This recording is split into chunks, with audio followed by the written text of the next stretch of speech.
So, how do we adapt agriculture to a changing climate?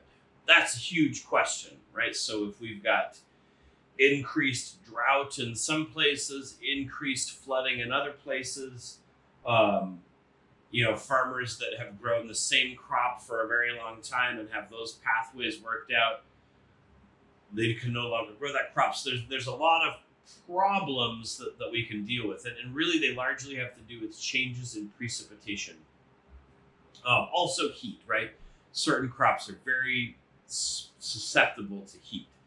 So, one of the things that we can think about is crop resilience. So, we can hopefully grow crops that are more resilient to different watering conditions, right?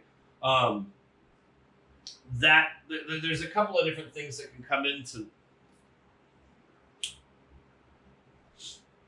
So crop resilience is kind of, obviously kind of gets into like the GMO range and things like that.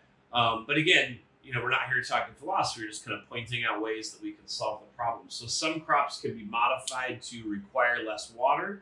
One really interesting concept is generally in the United States, we have seed that we don't allow to return every year. So corn is a really good example, right? Corn is an annual, right? It kind of dies. But corn's a grass, and there are perennial grasses. And so there's been a lot of experiment with taking corn and modifying it to be able to grow very, very, very long root systems, something like buffalo grass would do. And in places that have, fairly dry temperatures, but there's water at depth, if you can modify corn to have a root system that's 8 feet deep, you don't really have to water your corn. And frankly, you don't really have to buy seed when it comes time to plant your corn because your corn is a perennial. There's an incredible amount of politics behind that, believe it or not. The seed companies, clearly they want you to buy seed every year, right? So some of this research has actually been outlawed in the United States. But it's really been welcomed with open arms, particularly in places like Africa, where the finances are fairly dire. The farmers don't have money for seed every year. And there's also issues with drought, right? And so places particularly like Ethiopia are looking at developing these perennial corn plants. And I'm just, this is just one example of something that's been modified to be more able to grow in kind of harsher conditions and still produce food at the rates in which we would require. So this one thing that we don't think about because we live in Idaho is that most farming at the scale of the globe is driven by rain. Here in southwestern Idaho, it's pretty dry actually. We don't get very much rain. We're kind of borderline desert, and so we rely on irrigation systems. And that's true for much of the West. But in England, they don't have a canal system. There's generally enough rain that provides the water that they need for irrigation. And again, of course, there's exceptions. But most of the world's agriculture just purely relies on rain falling. And really up into the 1920s, ours did. But that's not as reliable as it used to be, right? So in all of those conditions, you get a big rain event. And what we're starting to see is increasing interest in underground rainwater storage, right? And so you can actually, even if you have a massive farm, you can take the area where the water's not falling on your crops and actually save that water in, fairly large underground tanks. And then later when you're experiencing drought, you can use that water. And so again, that would be like a personal investment for the company or the farm company, the farm business. It would cost, some amount of money to buy these tanks and have them installed and have all the catchment basins kind of linked to them. But it's pretty realistic. It's not too terrible to do. And it's something that also has kind of a dark side to it, right? So particularly out west in the United States, where we do have irrigation, we do have big problems with drought. In a lot of states, it's actually illegal to capture rainwater. And that makes, some people just say, what? What the heck? Why would it be illegal for me to capture rainwater? Well, The reason why is that you're taking that water and you're preventing it from infiltrating, right? So the water that otherwise would have actually become groundwater, which we all use, right? That's the water that we drink is groundwater. Largely the water that we use for growing crops is groundwater. Um, so if every single house is catching all of their rainwater, that's less water available for the aquifer. But again, in some cases, this makes plenty of sense. But I do think there's certain places in Arizona where you can't harvest rainwater because that water needs to go into the aquifer. So this is something near and dear to our heart because, as I was mentioning, the agriculture in Idaho, we really do rely a lot on irrigation. Right? We don't get very much precipitation. Just a little bit of rain every year. Actually, I think year after year we've seen a drier spring and a drier spring, and so it's definitely a problem. But we're also famous for our agriculture. A lot of that, particularly the potato realm, actually is reliant upon these center pivot sprinklers, which basically just have a well that goes down into the aquifer in the center, and then we've got this big radial arm that kind of makes these circular fields. We don't have as much of that over in this end of the valley in the kind of Treasure Valley area, but we do have a lot of irrigation canals, actually. There's one not too far from my house. And our irrigation system could stand to be modernized. And actually, a place you can think about this particularly is in California, right? There's kind of one of the breadbaskets of our nation that produce a lot of food. And modernizing irrigation, we have these just open canals, right? We see them all the time. There's one that runs right behind campus. I'm pointing to campus. It's about 16 miles away. So we don't necessarily want to cover all of the irrigation because that makes accessing the irrigation water a problem. But one of the things that people have been talking about is actually building either floating apparatus or very shallow bridges of solar panels that actually shade the irrigation water, because that land, other than a channel of water, is useless, right? You can't use it for anything else. It's a canal.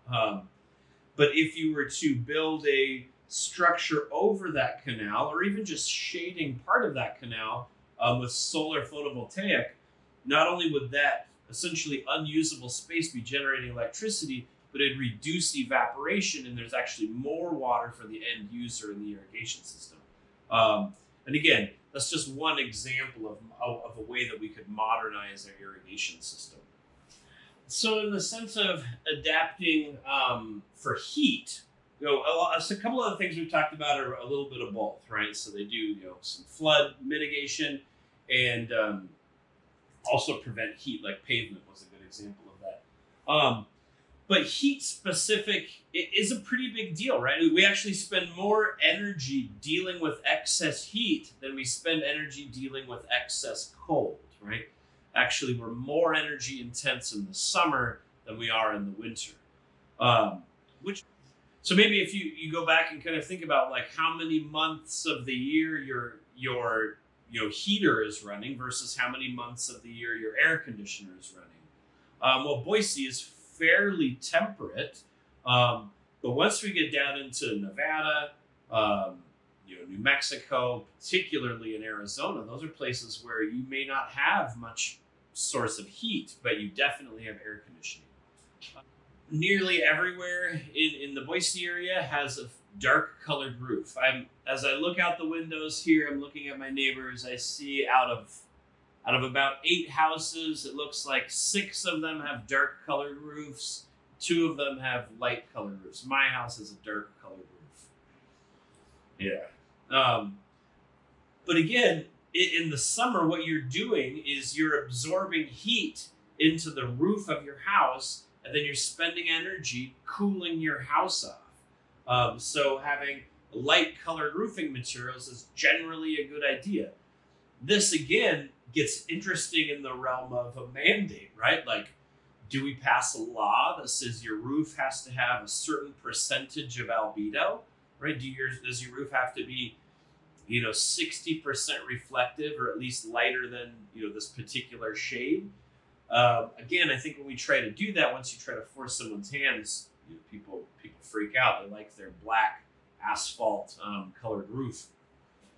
So air conditioning technology and the power to run it, essentially the energy consumed by air conditioning, that's another interesting thing, right? So as we have increasing temperatures, we have increasing energy demand, dedicated energy to offset the excess use provided by air conditioning technology. There's also some really interesting ways that we can work airflow through buildings and things that we haven't necessarily paid attention to in the past. Reforestation can also be another way to deal with heat, right? It generally provides shade. So when I know that we all live in Idaho, so when I think forest, I'm usually like pine trees, but large shade trees, right? Again, that's something that we're fairly famous for, right? Boise is the city of trees. But the more large shade trees there are, the less AC we're using. Kind of another interesting thing, I've never lived under an HOA, but I feel like I've talked about them twice today. Oftentimes in these newer developments, you're not allowed to grow, a sycamore tree that's going to shadow 3 houses. But we should start thinking about that, right? If we have these sprawling suburbs, they should be filled with big mature trees that provide shade. So again, I have a fairly small house here, but we have a large silver maple. The tree itself is actually terrible, but it provides a shade for our entire house. And I did actually, for 10 years when I lived here, I didn't have an air conditioning unit because we just ran the fans, at the night, closed all the windows during the day. It was actually fairly tedious. I've got air conditioning now. I got married and got kids. It's not a bachelor pad anymore. It hasn't been for some time. But reforestation, the notion of building big trees that can provide shade for housing, which actually can reduce our energy. So it all kind of ties together. So this one, it can get deep, and I just actually want to talk about one aspect of social adaptation. So migration. Oftentimes, people would just leave areas. Again, we could do this at the global scale or the national scale, but you can think about Phoenix. It's routinely 120 degrees in Phoenix, and after some time, you might just say, you know what? I'm done. I'm moving to Boise. Which happens, right? And so people are starting to leave areas that are seeing increased temperature as the climate is changing. So that's kind of, within our own borders, right? But once we start to see nations, as sea level rise is increasing flooding intervals, places where they're coastal, people start to leave, and everyone has to go somewhere, right? And so we start to see this whole band of climate refugees, places that are just inhospitable, that it's flooding too often, it's too darn hot, it's time to pick up and go somewhere else.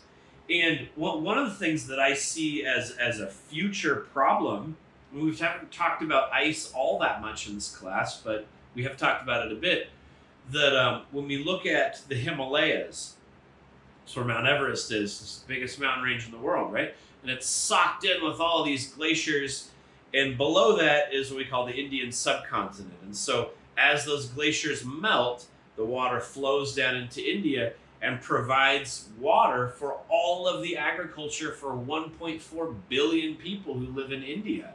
Those glaciers are getting small, right? And so as those glaciers can get smaller and smaller and smaller and ultimately disappear, what do you do with 1.4 billion people, right? And that's the kind of thing that can really cause people to, get out their guns and start saying, I don't want these people in my country because we've got our own problems, but they no longer be able to live there because it's not sustainable, right? Because there's no more water for agriculture to produce food for 1.4 billion people.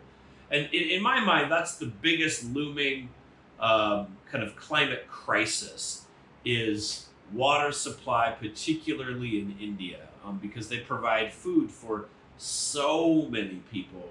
And it's all reliant on water that's retained in these glaciers. All right, so that's as far as I want to go with adaptation. Obviously, this is not an exhaustive discussion, but hopefully you kind of pick together enough of this material that we can kind of think about some of these ways to adapt to a climate, and maybe we can make some small adaptations ourselves. All right, so we're going to get into mitigation, and we're going to kind of continue on down the list. All right, catch you in the next video.